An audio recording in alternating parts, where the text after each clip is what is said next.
Okay, welcome everybody. My name is Sue Butcher. I'm the Programme Manager for BIM for Housing Associations, and I'll be your host for today's workshop, which is called What is BIM and How Does it Relate to the Golden Thread? The purpose of this workshop is to introduce you to the BIM for Housing Associations project as a whole, to the toolkit, and to discuss the barriers and opportunities for implementing BIM. Before we look at the agenda, there's a little bit of housekeeping. As we have a large number of attendees, but we want you all to be involved, please keep your camera on and your microphone muted whilst we do the presentations. Still letting people in. And then when we move to the breakout rooms, please unmute your microphone so that you can participate. I'll also ask you to unmute where necessary to participate in the discussion and the Q&A. For the Q&A, we'll be using Slido. Please visit slido.com and enter the code BIM4HAs in the box to ask a question. I'll be reminding you about this again later. You can also use the chat for a more general discussion. The session is being recorded so that we can share it with others. We'll also save the chat, the Q&A and the breakout room whiteboards so that we can all make the most of the session. The breakout room discussions themselves will not be recorded. Okay, so here's our agenda. We'll begin with an introduction to the toolkit from Jack, and then we'll look at some examples from our visiting speakers, Ishka and Kelly. And then in about half an hour, we'll break into groups to hear from you about your particular perspectives on the topic, and return for feedback from the groups, and then move into a more general discussion and pick up on the questions. Then finally, to round off, we're going to talk about what BIM for Housing Associations is doing now and next, and how you can get involved. We plan for a hard finish at 4 p.m, so I'll be cracking the whip on timings and giving you some alerts. Yes, Jack, look at you. Okay. So I think we've got everyone in. Let's slow down a bit. So without further ado, let's get started. Jack Ostrovsky is chair and founder of BIM4HAs. He's also head of quality and design at Southern Housing Group. And Jack's going to begin with his BIM for Housing Associations hat on. And then before we hear from Ishka and Kelly, he'll talk a bit about his experience at Southern. Over to you, Jack. Thank you very much, Sue, and very, very pleased to see so many people involved and interested in what we're doing. And BIM for Housing Association started in the aftermath of the recent aftermath of the Grenfell tragedy, and was, the urgency of having better building information was, very much clarified. But it's something I think that a lot of us building professionals were already aware of for a long time. So, in the interim period, we've produced a toolkit that I'm going to introduce to everybody, and the definition and understanding on what the golden thread is and how that relates to building safety has also evolved since, we got started with BIM for Housing Associations in 2018, in late 2018. So on the next slide, here are the golden thread principles. So, one of the really fantastic things about BIM for Housing Associations is the profile that it's achieved, and has been recognized by the government, has been recognized by the Building Regulations Advisory Committee. Some of the members of BIM for Housing Associations are on the Building Regulation Advisory Committee that has defined the golden thread principles. We're certainly not in charge. We're one of many voices there that's been convened by the government, but we're part of the conversation. And I think there's 10 principles there. They're all really important, but the ones that is at the top of my list is single source of truth. And there's going to be a lot of ways to meet your golden thread obligations, and there will not be, I think, a prescription from the government to say you must use BIM, but it is recognized that BIM is, one of the best ways to do it. The chair of the Regulation Advisory Committee said, I think, when we launched the toolkit, you'd be a masochist if you didn't use BIM to deliver the golden thread. So that's about as much of a sort of prescription or endorsement, but I certainly think it's the best way forward. And on the next slide, we can talk about the toolkit. So there's a little intro page. Next slide, please. And starting above and before Grenfell, and above our toolkit is the UK Bim Framework. And I would urge you to investigate that. And this is the hierarchy of information requirements. And what the toolkit has done is it has fleshed these out in a tailored fashion to the residential construction sector for housing associations in particular. It certainly applies to local authorities, and I think it applies to anybody who's developing a building. So on the next slide, this part of the toolkit is the definitions of or the fleshing out of that framework. And the bottom sort of left-hand corner, your project information requirements, and that's your JCT design and build contract. That's all stuff that if you put it into that box, everybody who's involved in development, you're going to recognize it. Asset information requirements was an area where there was a big gap. A lot of the housing associations that participate in the production of the toolkit got together and rationalized all of their things that are important for compliance, maintenance, asset management. We produced an asset inventory, structured data about the built assets, and that's part of the toolkit. So on the next slide,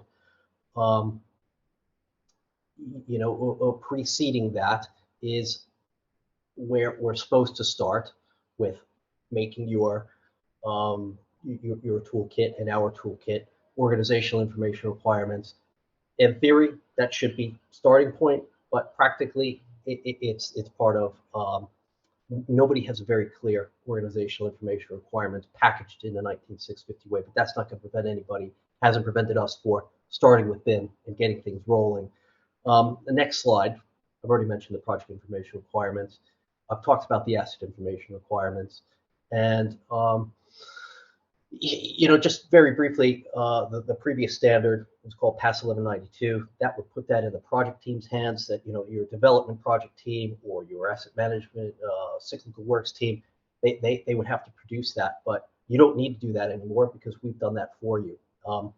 So just very briefly outlining what the exchange information requirements are, is derived from above, but that is defining how information should be produced and handed over by whoever's producing it, and your development supply chain. So next slide, please.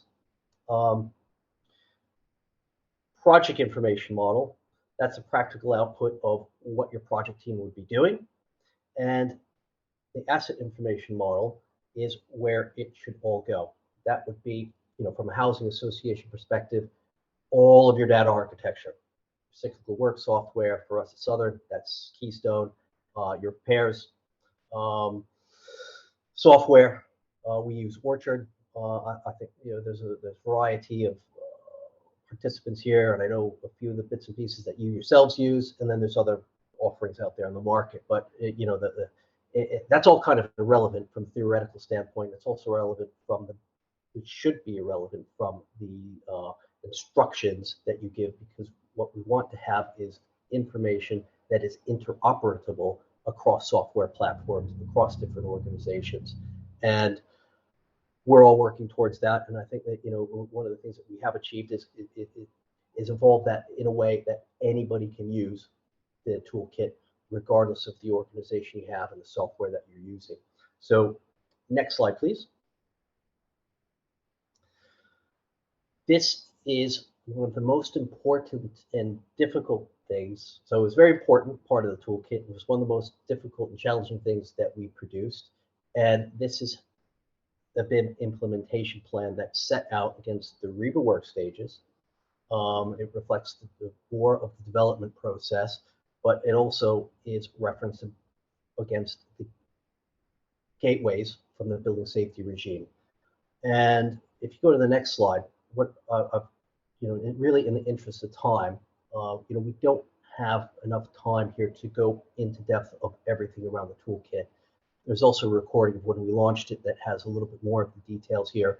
But there's been assumption made that people have been able to at least review and do, I guess, a little bit of homework and understand the toolkit. But really, we're talking about an onboarding here now, and a starting point for people is the business case that's in there, and that's the why.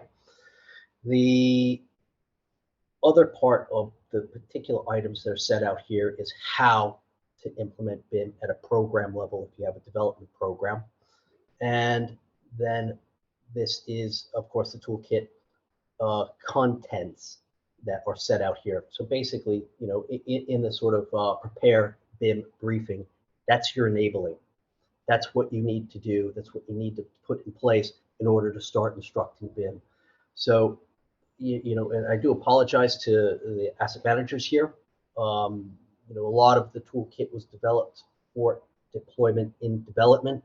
However, all of the assets, especially asset information requirements, they're fully relevant for whatever you're doing in asset management.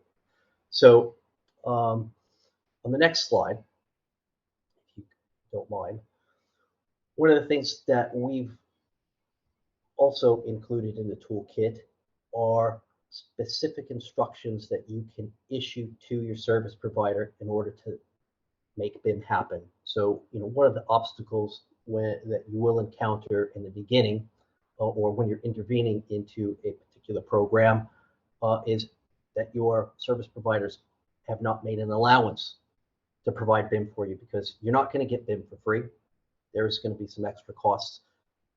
We have generated the scope of services that you need to insert into not only your designer appointment, but also into your contracts. And it's almost a responsibility matrix that's been created. So everybody within your project team, from your lead designer, from your MEP, your structural engineers, and of course your contractors, they know what to do.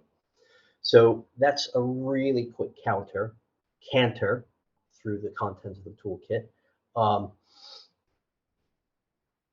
This is all aimed at producing information that is usable, deployable, and interoperable, so you can deliver that golden thread to your business.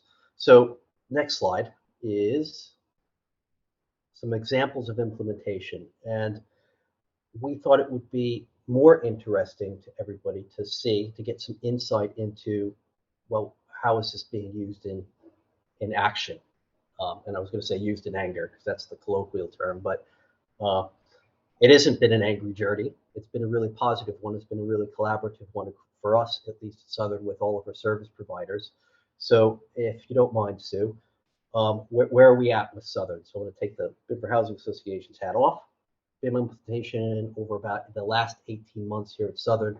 Of course, you know, being central to the production of the toolkit, we've been able to deploy a bit earlier than if you were on the receiving end of it just recently, you know, the last 6 months. But anyways, here we go. So next slide, Sue. You've got 10 minutes. You're doing fine. Okay, thank you. I'll take a deep breath. And so and it seems like, I don't know, a million years ago, but it was only 18 months ago. July 2020, our execs approved a BIM strategy. A lot of the business case that's in the toolkit is evolved from that business strategy, that BIM strategy that we got approved. So, you know, if I was to do it all over again, I'd use the toolkit. It was a little bit rough around the edges, and sometimes when I look back at that strategy, I was like, oh, they approved this? It was obviously good enough to get us going. And why did they approve it? It's obvious, I think, that, and it's probably the same for everybody, that the urgency around information requirements management, better information management, is building safety and golden thread. We all have that looming compliance stick laid over us, but the execs approved it for the other benefits as well. They're asking about that in a sort of, you know, reporting way, and we're delivering those benefits. Now, in that business case, based on, you know, some really small evidence base, I had suggested, I had forecasted that BIM would cost 0.5 percentage point of a development budget for, you know, 150, 200 unit residential mixed use construction in London. So what's happened in the last 18 months at Southern? What have we done? Next slide, please. It's been 74% below forecast. I can't tell you how pleased I am at that particular result, and that's really given us the confidence to say, we fully integrated it into our development program, and people, my colleagues, as a matter of business as usual, we're instructing that on everything that we do going forward. So, it's under $500,000 on a big wad of contract value. So that's, I think, great news for everybody. Those are facts. You could turn around and say it's going to cost us less than 0.5%. You could say it's going to cost less than a quarter with a lot of confidence. So next slide. Why? How was it? Why 74% below forecast? That's because the information that is now in that toolkit is what we've been using, modified, adapted to our particular business. But why 75%? Clear, concise instructions for useful deployable data. So everybody in that supply chain knows what they need to do, when they need to do it, and throughout a lot of experienced people here, and I think that there might be some people that are new to it, but part of the whole BIM story has been around. And one of the particular projects that we're running now, it's a high rise in Southwark. The contractor's architect gave a ginormous cost increase, and everybody got, the project team got really excited about it early on in our BIM journey, and then it was revealed that the architect thought they had to model every single wall tie, which is useless, and it's not deployable information. So useful, concise instructions for deployable data that's proportionate to your requirements. That's why it's 74% below our forecast. Next slide. I wanted to talk a little bit in detail about what we're doing and how we're tailored the toolkit for Southern Housing Group. And I'm starting with the asset information and from an asset management perspective. And what is crucially and vitally important for your BIM deployment and to make it useful and to make it compliant with the golden thread requirements is that your information, the details, the data needs to be spatially referenced against your buildings, not just the model, but the buildings. So it needs to be physically accurate. Now, a lot of people will be familiar with a UPRN.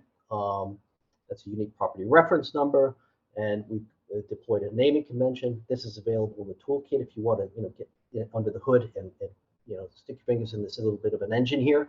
The most important thing in the details of what it is that it's aligned with IFC. The 3D model. It's aligned with COBie, which is really a derivative of IFC.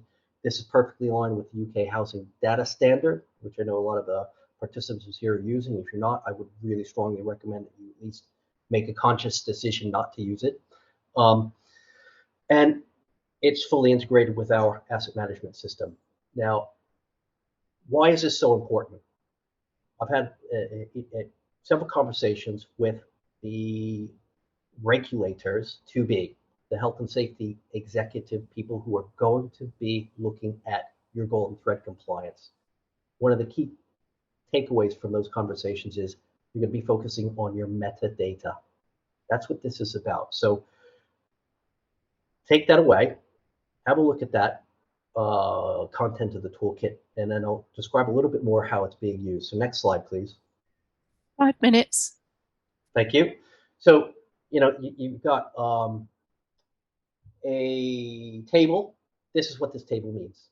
There's the hierarchy of information or the UPRNs, and start with the state, go to your building, the cores, the floors, and each one of those tiers will have unique reference numbers to tailor your project. So you will get a reference number that can drill down into a space that's arranged in a way that reflects IFC, COBie, and UK Housing Data Standards.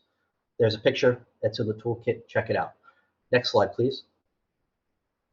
Here's an example of where we're using it. So each room, or sorry, each dwelling, each plot number has a cross-referenced UPRN. Next slide, please. So one of the things that we discovered on our journey was that the BIM models, they can't make the plot numbers, they can't make a dwelling level container of information without putting the building blocks in for each individual space.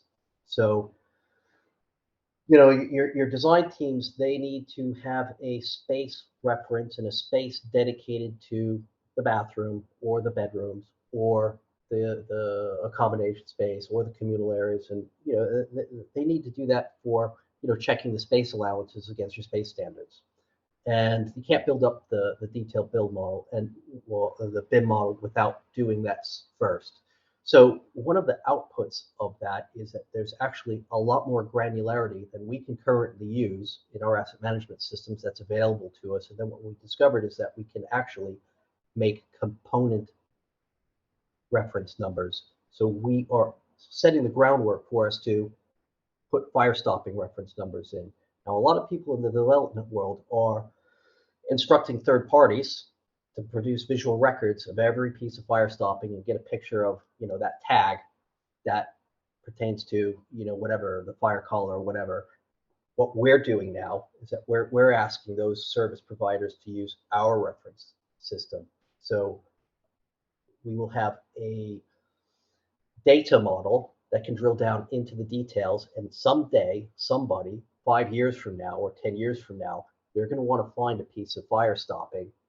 They're going to have some metadata to find it very quickly. And we think this is going to help us tremendously with our compliance requirements. So next slide, please. 2 minutes. We're still doing this manually right now, and that is obviously a problem. So PO3 is Southern's property creation form. Next slide, please. Next slide, please. So, this is my way of describing what I think our current situation is with, we've launched 9, 10, 11, 12 projects and more to come with high levels of information. So we were able to provide COBie, but it's no place for it to land. Next slide, please. So what we're building is a big satellite dish. No, actually, what we've been working on within Southern is, next slide, please, is that asset information model. So, going back to the hierarchy of BIM information requirements, and then the top right-hand box, which you'll all memorize with your homework session, is basically that data architecture that we have, our Keystone, our Orchard, and all the spreadsheets, and all the bits and all the data containers within our organization. We're now going to consolidate them. So we've created a data model. We've had a lot of data analysts produce something that is aligned with IFC COBie. It's aligned with the UK housing data standards. And we've not only done that in isolation at Southern, but there's a lot of, I think, colleagues that are on this particular, or at least have signed up, that participated in, I think it was 5 2.5-hour workshops, some really intense work. And all of that time and energy from our sectors made that data model much better. And we're also going to give this thing away. So in February, boom, we're going to launch it and pass it on so everybody can hopefully make use of it. And one of the things, the strategic ideas behind sharing this, and certainly what we want to be able to do from within Southern, is to tell our software providers what we want instead of our software providers telling us what they can do. So that's a little bit of a paradigm shift. That's a quick overview of the toolkit. I think this is my last slide, isn't it, Sue? No. Okay, sorry. This is a quick overview of what that asset information model is. It starts with the spatial hierarchy. That's your metadata. That's so the data goes into the containers, spatial reference, and then it goes into the things that asset managers need to do to be, and when I say asset managers, I mean repairs, I mean building safety, I mean cyclical works. You got your work orders, your component actions. Those are the things that are your maintenance requirements attached to the components that are spatially referenced in your asset model that reflects the physicality of your buildings, components, systems, and relevant parties. There's, of course, that competency part. Sue, I think I've got a couple of more slides because what I didn't actually get into was, and I'm going to try to eat into a little bit because I wanted to also talk about the development part of, where we're getting benefits, the other benefits that I described in that BIM strategy. I'll do it really quickly. So, we're showing off, here's a pair of our BIM models. The one on the right is where we started from first principles with BIM. It's one of our biggest projects that we have, and we're getting all the BIM benefits. The one on the left was a project that got started and got stalled because of it's a irrelevant why. And when we went back into that existing set of information, and then we put it into a BIM environment, boom, next slide, please. We found that ducts were going through the elevator shafts. We had things sticking out of the roofs and the ceilings. So this is all clash detection. This is all about coordinated modeling. Really good value. We're getting quality designs. But what does that mean? So you probably all heard about, you can increase the quality. Well, where we are now, go to the next slide, please. BIM deliverables, job one, go to the next slide. We are getting consistent tender returns on good information packages. And in this cost inflationary environment, that's a real benefit. But also, when it comes to the golden thread part of the development process, by using a common data environment that we host and we own, all of the design commentary, all of the requests for information, all of the detailed design decisions are recorded in that common data environment that we own. So next slide, please. Here's an example. This is not in somebody's email box. This is not in a meeting minutes. This is a digital record of a conversation about wayfinding signage. We've got dozens of examples like this across our projects now. Next slide, please. Another example of how this has made us not only able to capture a record, but instead of printing something off and drawing on it, everybody in the project team can now mark up drawings. We own that, and I think that's been really, really beneficial for us to exert more control and increase quality and empower our own staff. Next slide, please. You carry on. That was just another example of using a common data environment. And we'll share this with you. This is our current approach to using a common data environment. And we could probably have a whole workshop on this, but this is about capturing and recording and using different common data environments in conjunction in a coordinated fashion to maintain our golden thread. On the top is our SharePoint, and then you can see at preparation and brief, we issue instructions, and then we put that into our client-led common data environment. So we're using a couple of the leading market offers and comparing them, and we've narrowed down our selection. We'll probably be, dedicating ourselves to using one after a value for money study.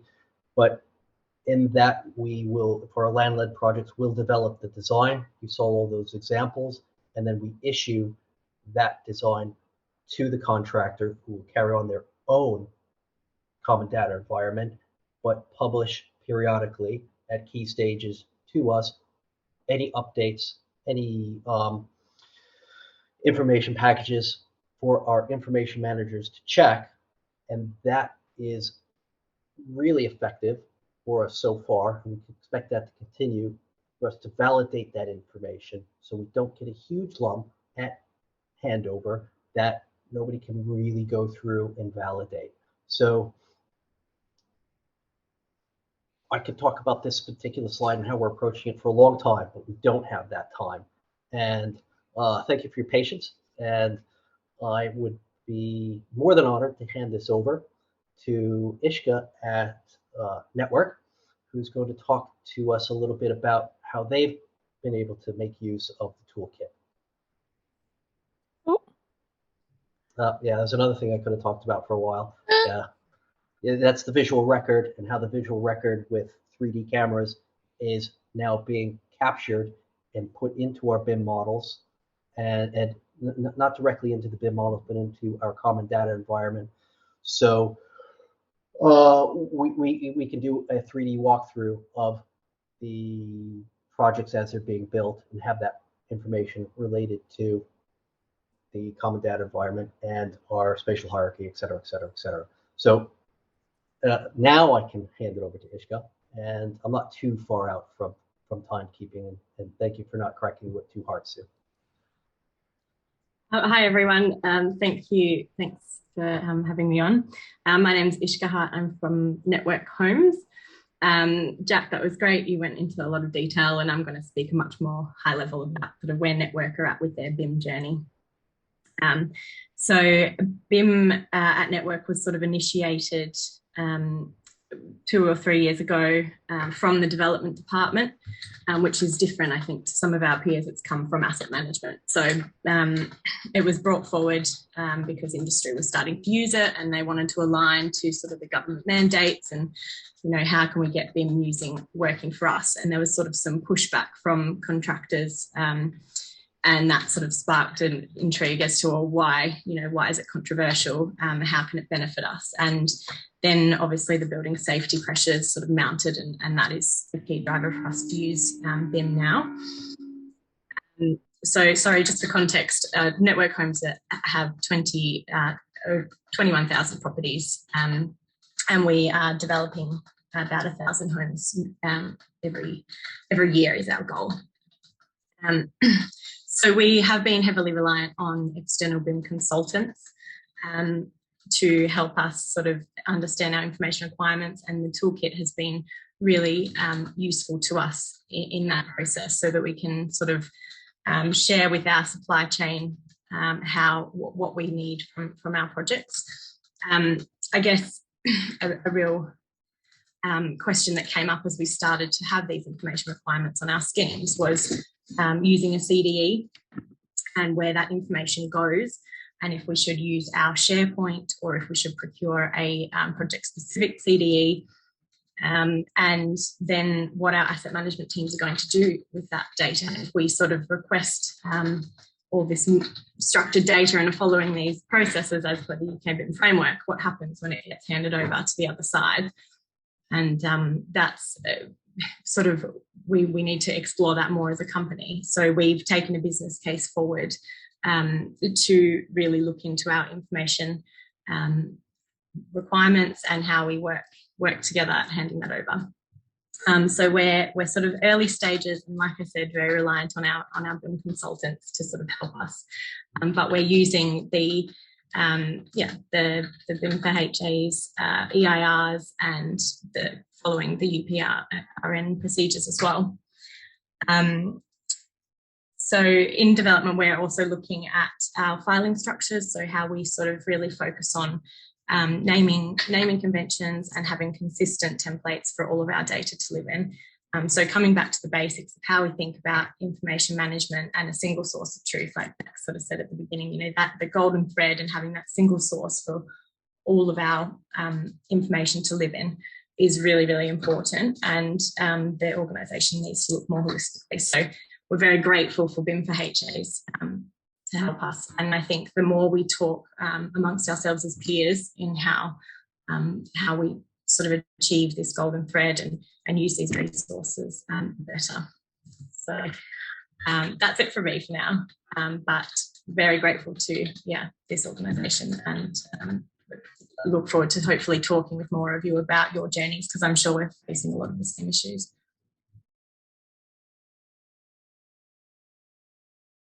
Over to Kelly at Watford, I think. Thanks, Ishka. I'm the Asset and Building Safety Manager for Watford Community Housing. Watford Community Housing have 2 joint venture companies. We own just over 5,000 homes. We have a target of building 1,000 homes over the next 5 years, which will see us grow by about 20%. Some of those homes being developed for social rent rather than affordable private sale. So obviously margins are tight. As a smaller housing association, my role sees me essentially being the asset manager and the compliance manager, as well as being the named building safety manager for 2 high-rise buildings. We do luckily only have 2 high-rise buildings, but we also manage a number of 4 to 5 story blocks, older person living schemes, temporary accommodations included, and also converted houses. We implemented BIM a few years back now, after the need to have better information on our buildings. We have a great development team in-house who were handing over information on buildings that we were completing on. And as part of the asset team, we were constantly questioning the data and the certificates. There always seemed to be something missing. And our development teams could only give us what they were provided with from the contractors. There seemed to be so much chasing. We often didn't know what information we were missing until it was needed, and that was often too late. Like many associations, it's down to the asset team to physically look through manuals and files and find basic information, which is just too time consuming. Our asset management system also only holds so much information. I could tell you how long a bathroom would last, but not necessarily how many times I had to change the taps due to faulty products within that bathroom's lifespan. I was really lucky that our director of partnerships at the time saw the benefit of BIM and wanted to explore what it could do. And it's really only now that we're starting to see the fruition of that. So what are we doing? Well, we are lucky. We hired Baron as our BIM consultant at Calford Eden, and he's worked really hard with our contractors to ensure that we have BIM on all new developments. He could probably tell you some of the hurdles that we've had to overcome there. But once BIM is built into your framework, it makes life a whole lot easier. Our first developments will be handed over soon that will have full COVID data, not just our half-hearted O&M manual with information missing.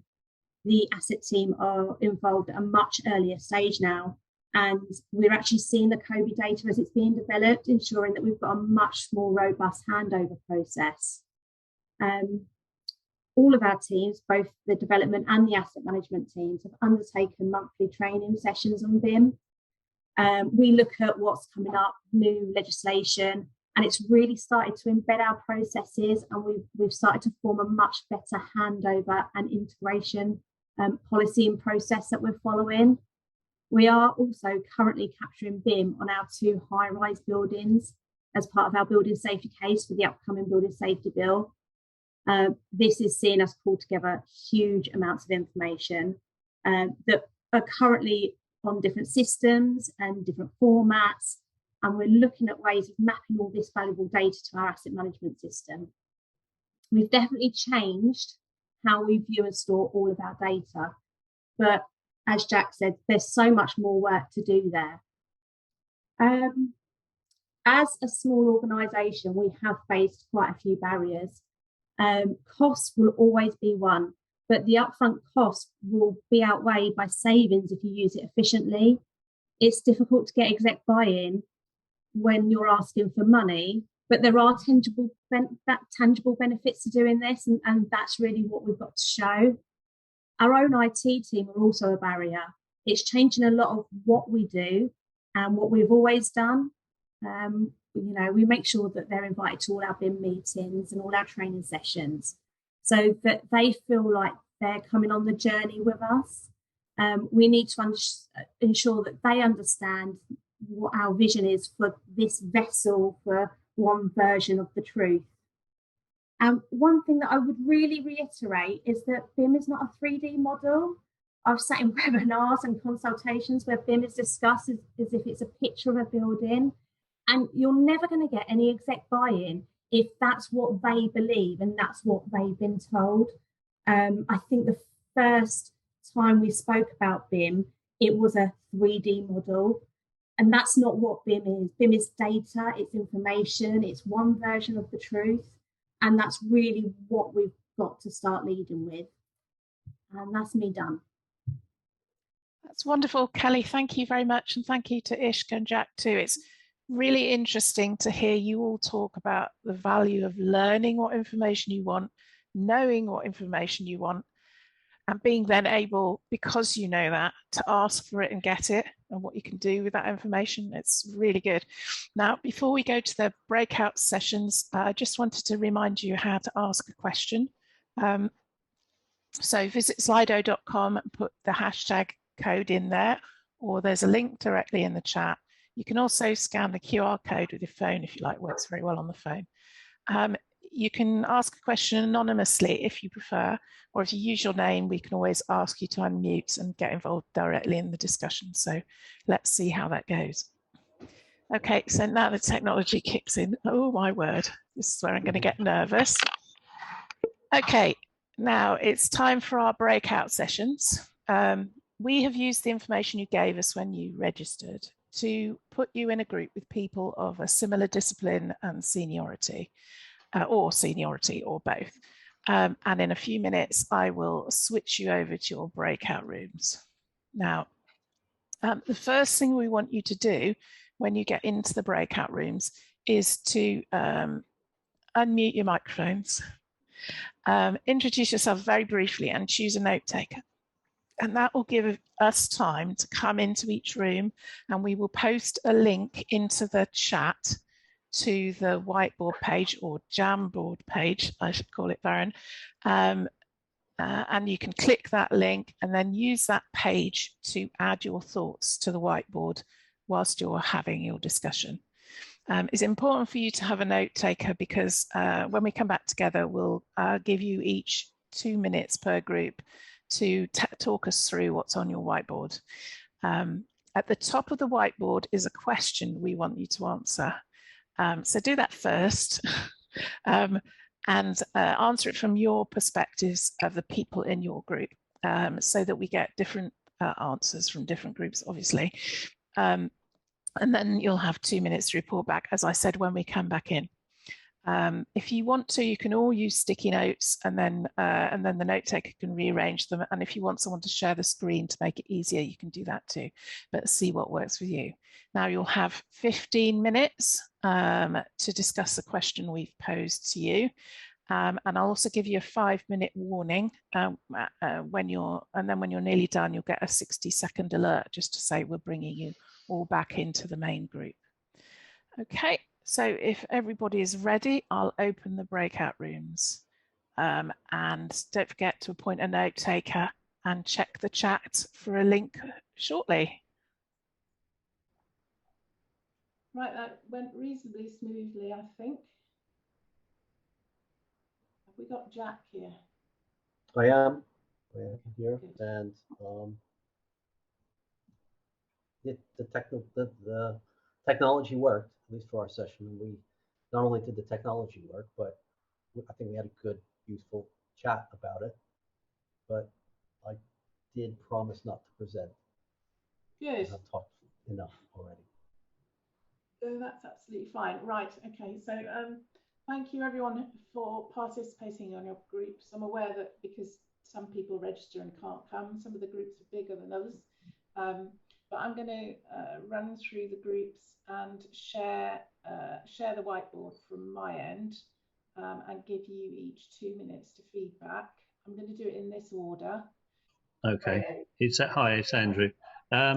Yeah, so see our board, most of it is all about the same thing, really. We don't know what we want, and individuals, builders, developers, and us have all got to decide what it is, the format.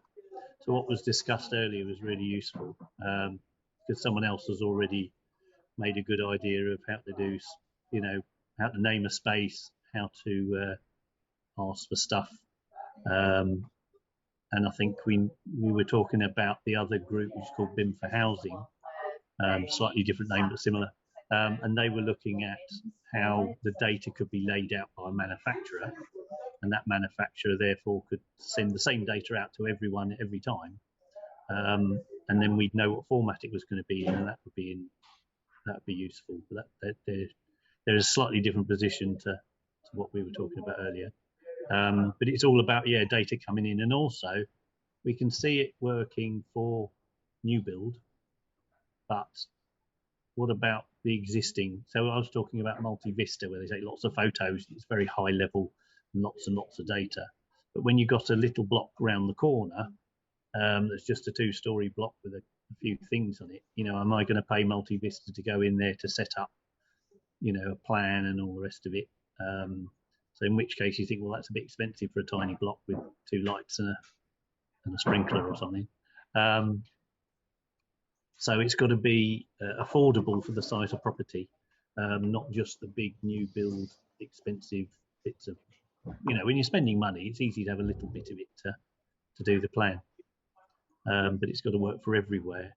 And then when most of those notes you can see are we're not sure what the data needs to be. It's a variation on the theme on all of those. That's great. Thank you. Yeah, lots to take in there. We'll publish all of these as well as part of the process. Thank you very much, Andrew. Shall we nip over to Asset Managers 1? Who's Asset Managers 1? Can you unmute? Yeah, so I think that is me. Sorry, I've just been trying to jot down some notes. So yeah, I mean, kind of quite similar things really. We were talking about the the difficulty in relation to the particularly the existing buildings and getting data kind of retrospectively for those and how we record those. Also, the having to kind of acknowledge and recognise the culture change that's required within our businesses, and the recognising that, you know, other departments will be coming at it from a different perspective. They may not appreciate the relevance or the need for BIM.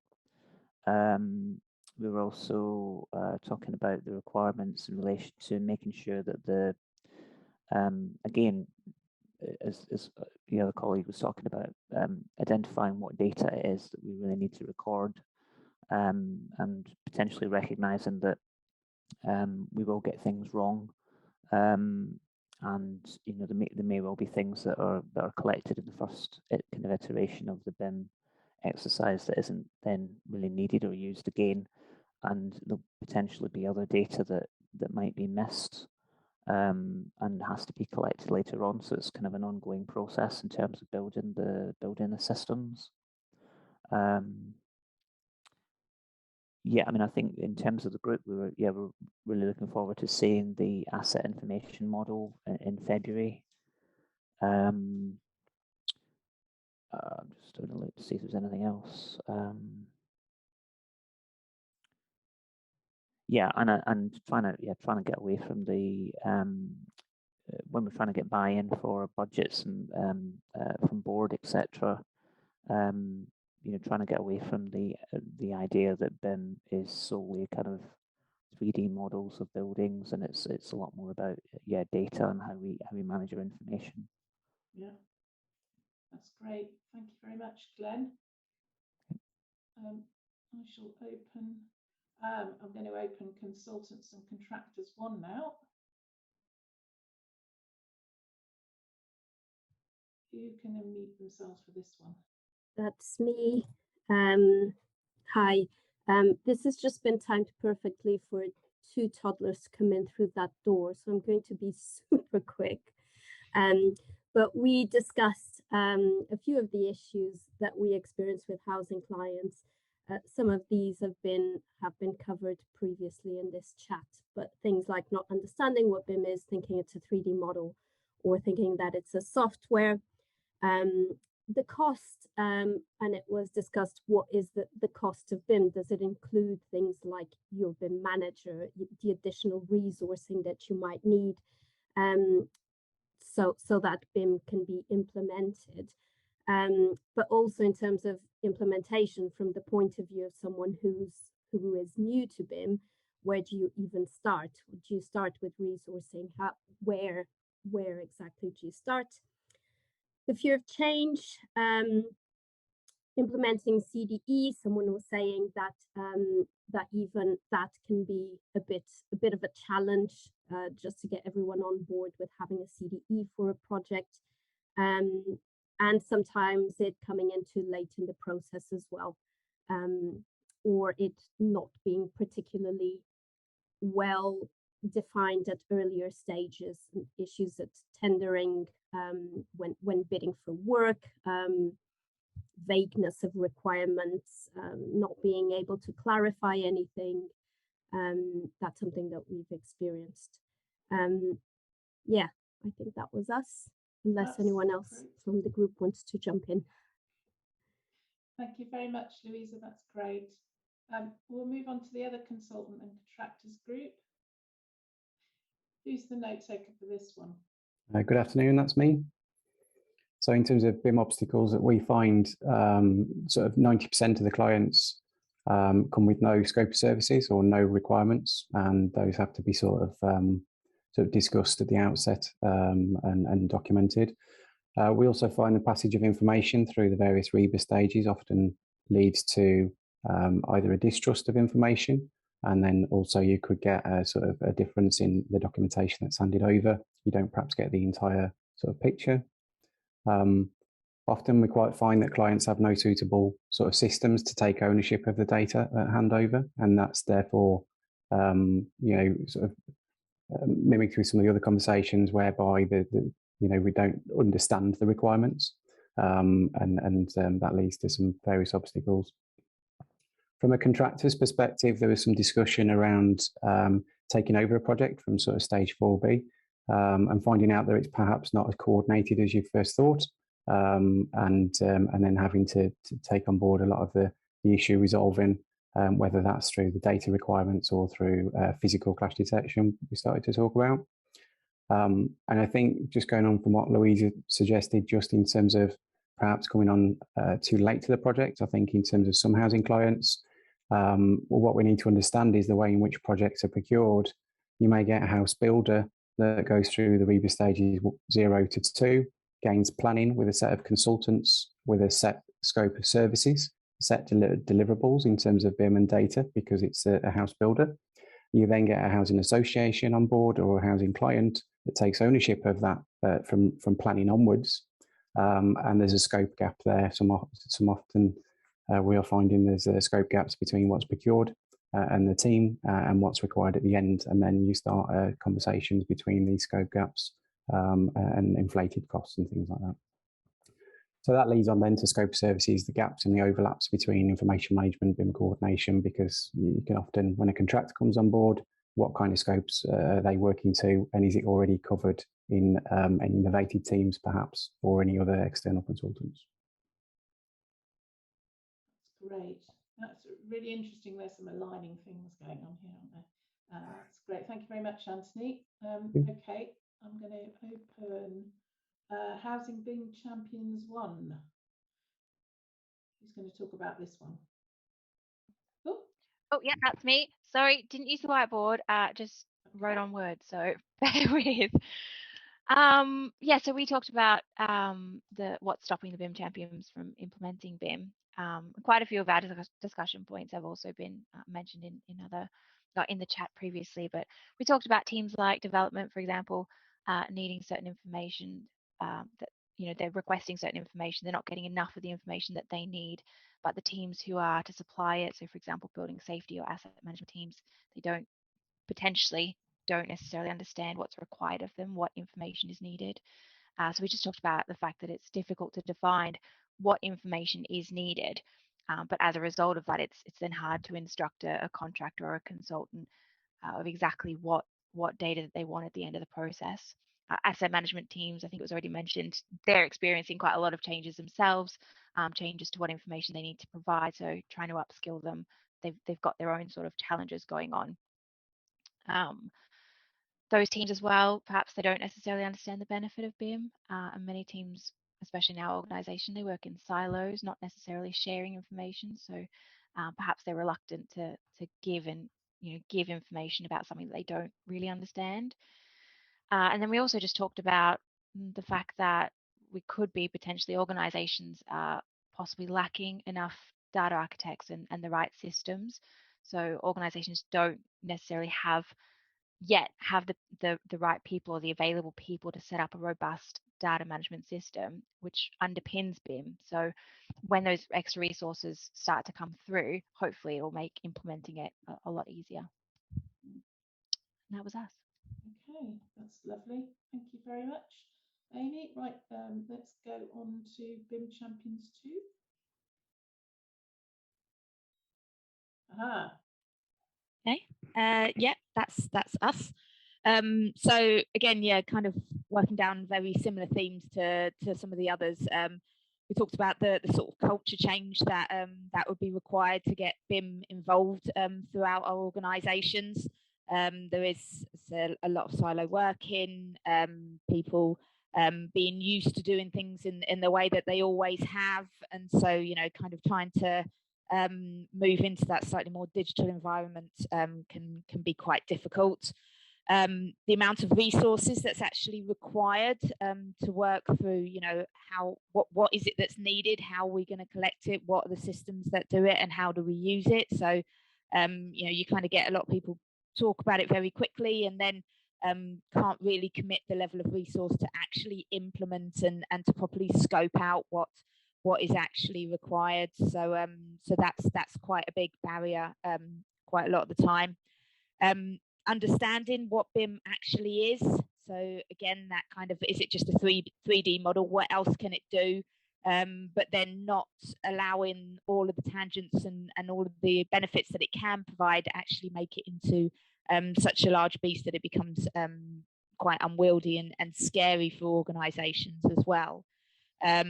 And then the ease of use for various toolkits and for how it can be utilized and articulated to the organization, both for senior management but also for sort of operational staff that would actually be using it. Thank you very much, Lisa. That's great. Lovely. Well, let's move on to development managers, who I think have been mentioned already. We have one group of development managers. Who's their note taker?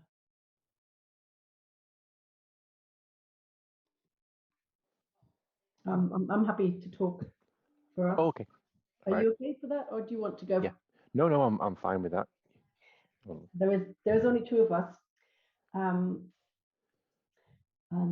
yeah. So where do we start? So there is a lot about sort of ways of working, really, that present barriers. So it would be the fear of the unknown, the culture legacy. This is how we've always done it. Naming, filing conventions, that works. Why should we do it in any other way? And the real sort of root of that is because the benefits of using BIM are maybe not fully understood as yet, and seeing the bigger picture and what BIM actually is. And I think that does take a while to really communicate and to get the knowledge and the message spread.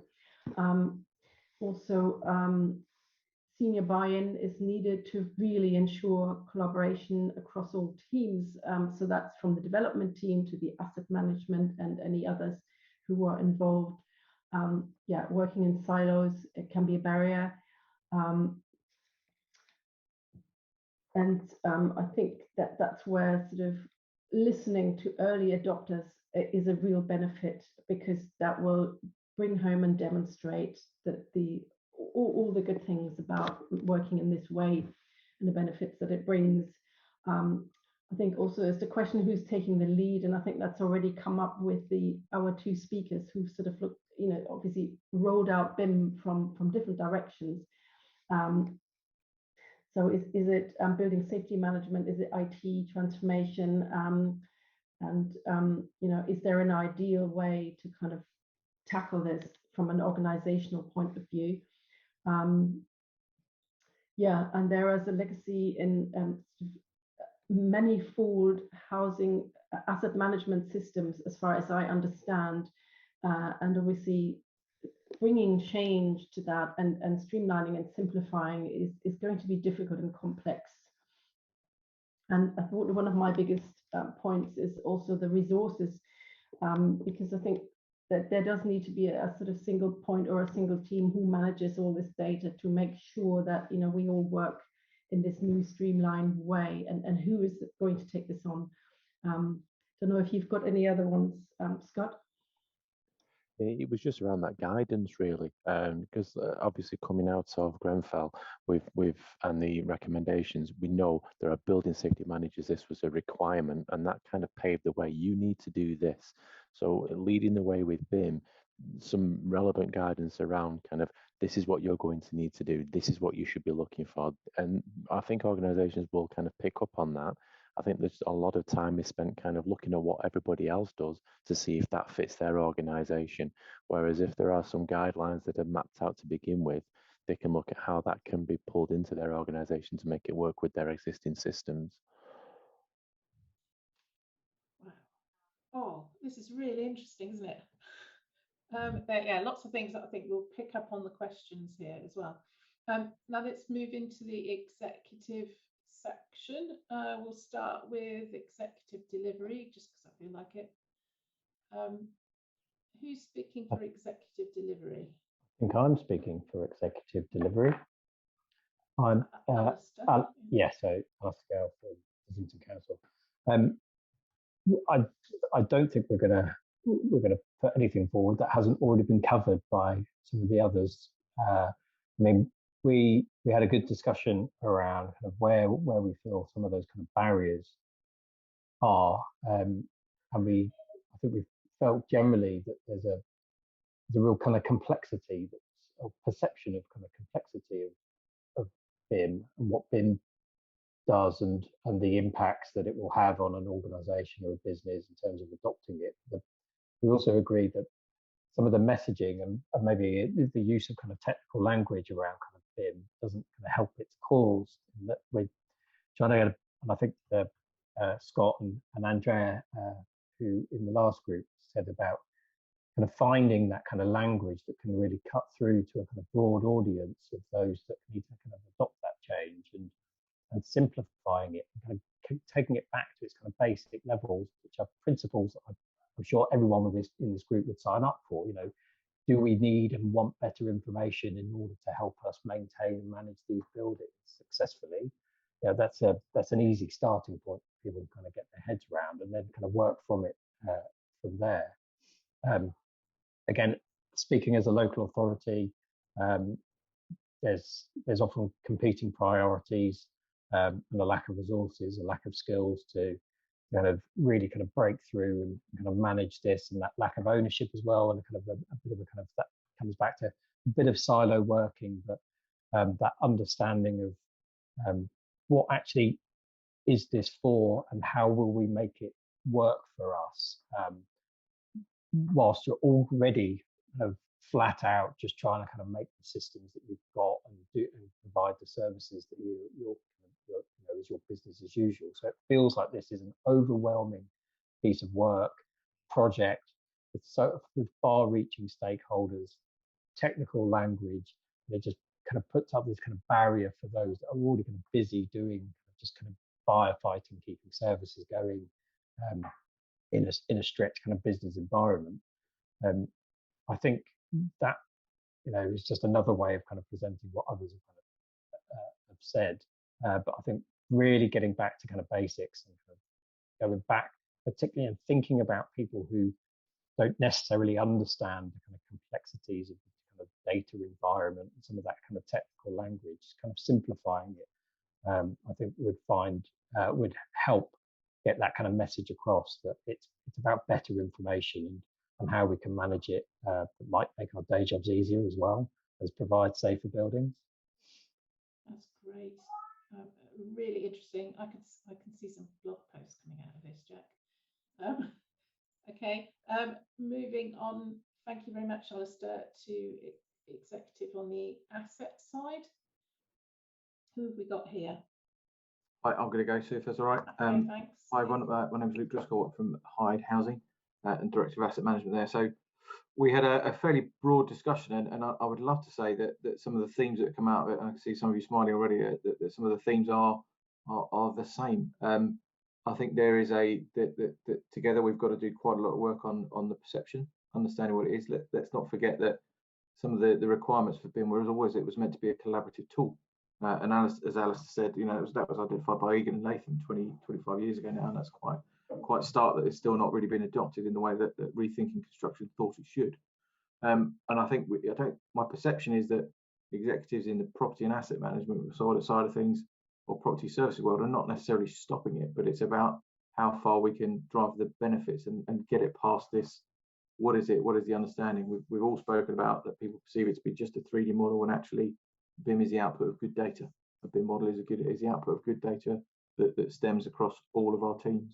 And there it becomes a very difficult thing, because actually it becomes about breaking down silos across 3 very strong teams within housing associations who don't always see eye to eye for a number of reasons. And actually it's aligning a lot of values and visions and goals of each of those teams to result in that net thing, which is a better managed building for our customers. I think it's the value of BIM is not necessarily recognised in some teams across multiple teams, not just asset management, because we haven't tangibly seen a physical output of it. I think some of the other barriers are just the existing infrastructure that a lot of people have. So how do we really integrate that from a common data environment into Northgate, into Keystone, into AccuServe, into any sort of field service management, and how do we get jobs aligned? How do we raise orders against it?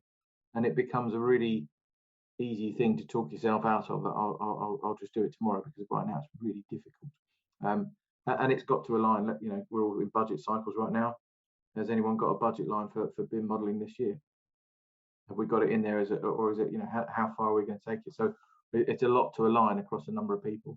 I do think that there is a big shock coming for some boards with the lack of data governance and how it's owned, and I do think that is it. That is a barrier to doing it as well.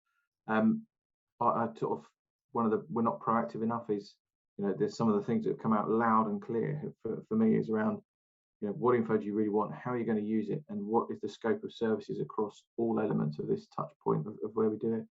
And I think that's sort of one of the biggest things I'll take back is, you know, we need to be more proactive with our development colleagues to really get that information scoped and shaped in the right way, and not make it a barrier, because at the moment they just go, what do you want, Luke? And I go, everything. And that's not really that helpful, is it? So I think we need to get down to the really sort of, well, what's the scope of services? What can we do?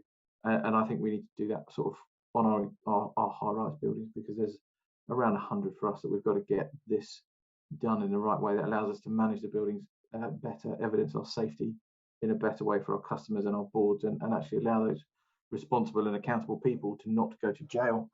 And then the cultural change, I think, is not to be underestimated. The scale of actually implementing that benefits multiple teams is a big piece. So I think there's a lot of good work going on, and we're doing a lot of good stuff, but it's probably not joined up enough at the moment. So take from that what you need, and hopefully it's that I don't think the disappointing thing is probably there's nothing in there that is unaligned with what other teams are saying. Which actually is a good sign, even if a little depressing. Perhaps. Thanks very much, Luke. That's great. And lastly, we have an information managers group. I think this is the last group. So who's going to speak to this? Hi there. This is Omar from Hyde Housing as well. Lots of the points that have been raised have essentially been mirrored by comments that you guys have already made. I will kind of run through those and then kind of give quite a useful example that kind of came out of the discussions that we had. So similarly, lack of buy-in from business heads was quite a big one. We heard about direct information from some of the members on that panel from our team, where they were trying to, you know, get buy-in and coming up against a bit of a brick wall. That paired with poor understanding of the depth of information needed kind of figured quite highly in the discussions as well. What exactly do you need, at what level, what depth? Implementation within existing or fragmented systems, which is again something that we have in our side as well. Data quality and consistency, the lack of information, the ability to actually be able to provide or have assurance that the information that you're providing to a regulator is correct is actually quite a big step, and it's obviously part of the process for implementing BIM. Silo working, again, mirroring what a number of you have said previously, that specifically limiting the access to data. And then the last point that was kind of really raised is literally cost, time and effort to actually implement a BIM model for your given business. So again, lots of points that have been already raised on the webinar. One of the examples that I did want to raise was actually put forward by Andy Gordon, who essentially started with an empty Kobe spreadsheet for a 16-story HRB block with somewhere in the region of 30 plus properties within it. One business analyst took him 4 days.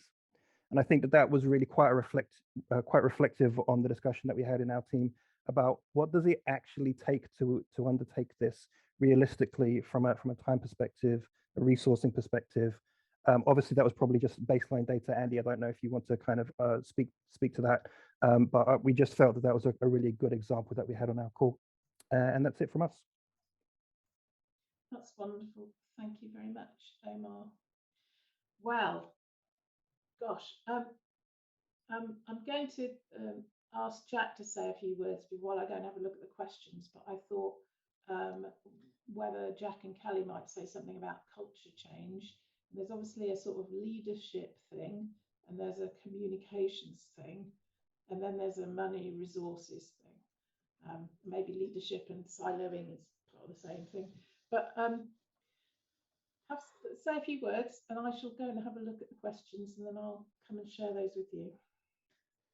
And we'll get started. They're really, yeah, thanks, Sue, and thanks everybody for, every group was, I think, added to the conversation. Okay, so, the people who are finishing off, they get the sort of the last, they get the worst part because a lot of the thunder's already been taken. But, in each and every case, it's added depth and flesh to it. But, to respond to Sue's prompt on culture change and leadership, it's, by no ways or means Southern is, some fully integrated BIM across everything that we do. In asset management, we have a lot of catching up to do. In building safety, we have a lot of work to do. And we are now having, I think, a very productive conversation within the organization about our organization information requirements and the culture change. And that's been prompted by that asset management, that asset information management piece of work that we're doing that's really been led by IT. Alistair talked about, I think it was Alistair who mentioned alignment, and you have all those disparate stakeholders, and getting them to, come under a single banner is, yes, it's a challenge. And the way that I've approached it is to, be that BIM champion and get permission to get on the executive board agenda and put that paper forward, and put that business case forward that, hey, this is important. Why do you need to do this? Because you don't want to go to jail. And, that fear is very, very compelling. Now, of course, I didn't say it so starkly, but it is a compliance issue, and the regulator's coming. So this isn't just saber rattling, and this isn't just, me being some sort of BIM nerd, which I am. I'll admit to that. But it's because it's important. And once that's in place, what's been helpful is to have that, to say to people, the executive said a strategy that's approved, therefore, development managers, you need to give me your contingency to pay for this. So it is authority that comes from that. And once they sign it off, then, what execs are like, they just want to know briefly, is it working? Or, it depends on your organization, size, what they have. But that's how we've started to do that culture change. That's how we've started to make BIM happen. We're only 18 months into a longer, journey. And Kelly, so I think it's been similar for you, but maybe you could also add to that. Yeah, so we were really, really lucky that the director of partnerships saw this as being something really valuable to the organisation. And we were really lucky that at an executive level, we had someone that was championing this, but from a development point of view. So it feels like it's been pushed from this way, and the development team are really on board, and everything seems to be, so we're moving in the right direction.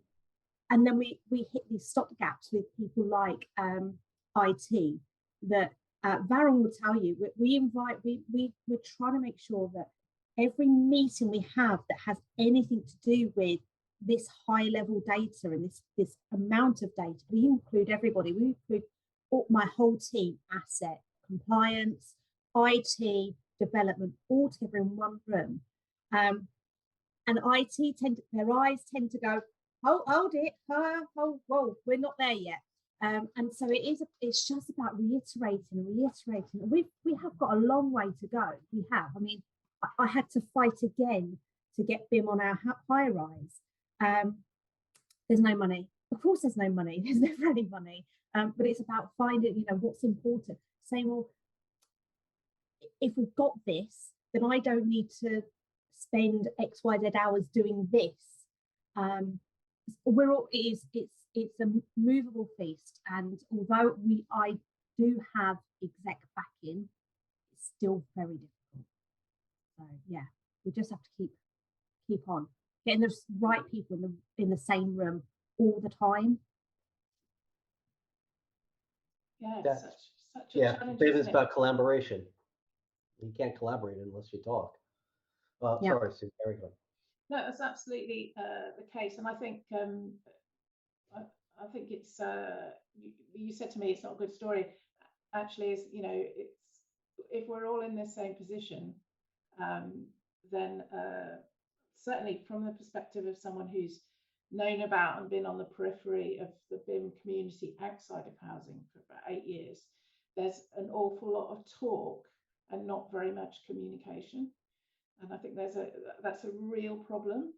And I think that the value of me for getting a group of people who are going to have to do something like this together is that to help create that simple language that Luke was talking about, in order to help you all have those conversations and make the case. And also make the business case or deal with these cultural differences from the perspective of you're actually dealing with different audience groups within your organizations and ways of communicating with them. I think that's a really interesting challenge that we ought to look at picking up somehow. I think that the business case that's in the toolkit, that if you haven't read it, you really should, if you're looking to advance the agenda, because there's hard numbers in there. There's been calculations about. I would agree with that. Yeah, wholeheartedly agree with that. Because there's so much material in there to write your paper to your executive to get the resources that you need. So thank you, Kelly. I'm glad it was useful. I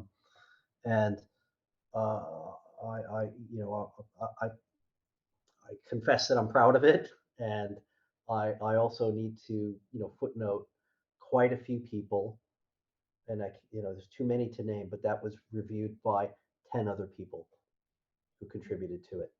The regulators looked at it for us, and there's a lot of people who contributed to that, and it's effective. It will help you get the approval that you need, but it's not, it's already old. It's already 9 months old. Things have moved on, so it's an invitation to feedback on it, because if you do use it and it is effective or not, then if you're able to feedback on it and we can make some changes with it, the next person who has to pick it up, they're going to have a better tool, because the reason for BIM4HAs associations is accelerate BIM uptake in the sector to make buildings safer, reduce costs, and make things better for our residents. So it's a worthwhile thing. Yes. Go ahead, Sue. We've got a question. Has anyone quantified the benefits of BIM? Business benefits realization study type thing would be especially useful focused on the CDE/AIM rather than 3D models. I'm sure you've got something to say about that. Yeah, sure. I think we are aiming to quantify the benefits of using a CDE, but we haven't been using it for very long, number one. And, that's an objective for Southern, and it's an objective for BIM for Housing Associations. We want to do case studies. We'll talk about that and what's next.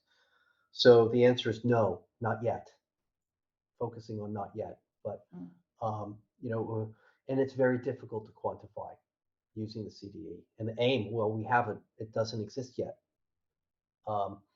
We will get some quantifiable and certainly qualitative benefits information when we use that to procure our new asset information model software. And it might, again, be Keystone. Keystone might look at it and say, okay, we'll adapt to this, but if they don't, it might be Microsoft Dynamics. I'm breaking a sort of a rule like, okay, we try not to mention suppliers, but that's, everybody knows who, that is. We've already talked about Keystone. But the CDE benefits have been, we are saving time when we're commenting on drawings, and we are getting a much richer record. And, Kelly said it, I think, earlier on and I think other people have said it, that you don't know what's missing until you need it. Well, now we have a big full record, so we're not going to be missing it. Now, I'm sure there's going to be stuff that's not in there that we need, but we're going to have so much more, and it's going to be so much more accessible because we're imposing that metadata at the inception. So it's really going to be Control F UPRN. You find everything to do with that flat.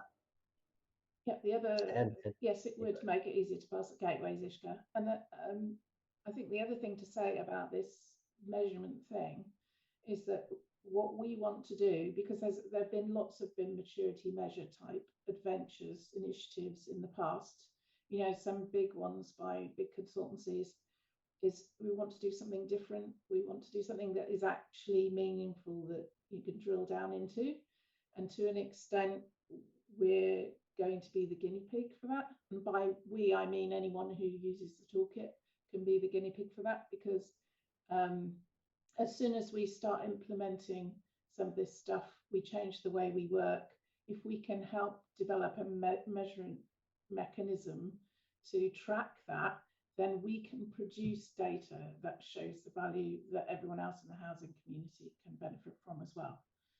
So that's the sort of track we're on. I think that's right, isn't it, Jack? Yes, it is. Yeah, and we have a plan.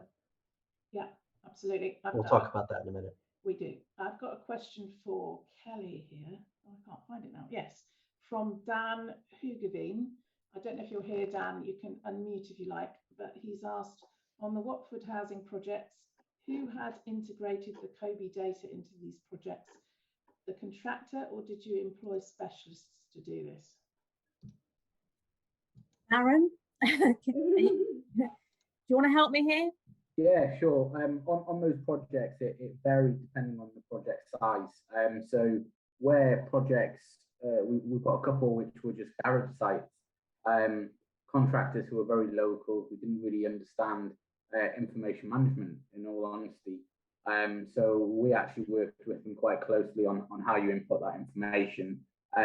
Whereas we've got other projects where we've been going off-site manufacturing, where we've been able to get involved from the start, where the contractors have actually been involved. And it's been a bit of a mixed bag, but the end goal has always been that it's the same consistency of information, regardless of what size, who's providing. It's the same information on every project. So yeah, there are consultants out there who will basically do a data input exercise, but you wouldn't be employing them yourself. You'd still get the contractor to employ them, because they really need to be there on site collating the information with subcontractors, getting serial numbers and whatnot. And I think it's also important that they educate the contractor of why they're doing it, so that on future projects, the contractor can do the same type of works and provide the same type of information to whichever client, and not just rely on a consultant. And that is coming from a consultant. I'm saying don't rely on us all the time. We want you to be efficient yourself. Absolutely. Thank you. Sue, Yeah. there's a question for me at the top about the Yes. costs that I had described, and I do want to qualify those, and those entail the information manager, cost enhancements from the contractors that have a lot. Sometimes the contractors say, yeah, we can do that. Now we understand, and they don't add costs. And then it also includes the common data environments that there's the pricing of a CDE, is really opaque, but we've unpicked that. And if somebody wants to talk to me about that, and that's really development purposes, more than happy to illustrate what we've done or share what we've done. But I really wanted to get the number as high as possible so it's accurate. There's no point in me sort of burying costs to say, oh, I'm under budget, and pat myself on the back and say we could keep doing BIM. So I just wanted to clarify and qualify that in response to that particular question. No, that's absolutely fine. And would you like to answer the one about collaborating with BIM for Housing? Yeah, sure. I think that's a really good question, because it does touch on one of the other projects that we're doing with the data dictionary. So we are in regular contact with George Stevenson, who leads BIM for Housing, and they are looking to, with their roundtables, to define asset information requirements, but their scope is broader than what we are. So they're looking to capture product development, etc.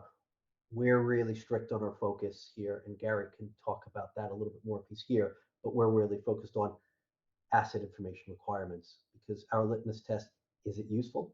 Is it deployable for a housing association? We're not interested in what the product manufacturer needs to know. We need to know what we need to know. And that's been really helpful for us to get those costs down, because we're not asking for everything. We're asking for data right now more than we can digest in Keystone, but not that much more. Yeah, there is a question of Ishka, but I'm going to ask if it's all right with you, Ishka, because we want to finish at 4 or maybe a little bit later. Perhaps we can have that conversation on Teams, in the Teams group. That would be brilliant. And there are a couple of other small questions. I'll make sure they're put into Teams and answered. But I just wanted to move on to what we're working on and let you know about what's happening next. Jack. Yes, okay.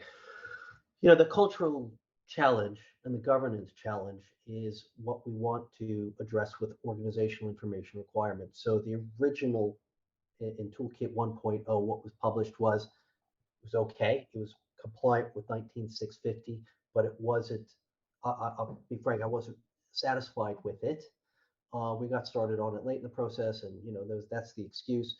And it was something that needs to be addressed because we're all facing that same challenge. So what we are doing with that is we want to take the 19650 compliant document and flesh it out and to republish it, really. And we got a really interesting set of people who are already willing and able to contribute to the content of that, things around governance, things about cultural change.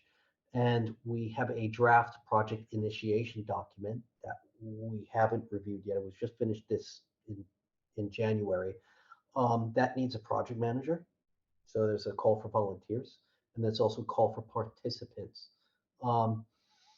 Once we review that project initiation document, then we will, I think, share that with everybody, and then let's establish a work stream, and that's really to make information management better within our organizations and get that and maintain that executive buy-in and that buy-in from all the other parts of the organization, so people recognize the value of this and not just that compliance stick, which they also need to be aware of at the same time. Asset information model, I touched on that, and we're going to publish that and share that. So keep your eyes out for that. we're really interested in what you think about it. It was a huge piece of work that we've done, and we think it's going to be useful. We hope it's going to be influential. There's the touched on the data dictionary. So really, what that data dictionary is, we want to take the asset information requirements list that we've generated. We want to refine it a little bit, evolve it. There's a thing on there that I really find annoying. It's a buggy store. We've already removed that, but we'll tune it up a little bit. But the real important part, the data dictionary part, is that is a master list of things that are important. And now what we want to do is to have bespoke attributes for each one of those particular items. So that means when we have a smoke detector system or a sprinkler system, that we know what information we want our suppliers to give us and have our development teams get. And then, when we're looking at an existing building, what things we need to survey for and what we need to extract from documentation and all of the data that needs to come from those sources and go into our asset information model. There's an accommodation for that in the asset information model that we produced, but it's really defining the detailed requirements. So the example is really, on a letterbox, we don't need to know what color it is. Sorry, we need to know what color the letterbox is, but if we have a boiler, we don't need to know what color it is.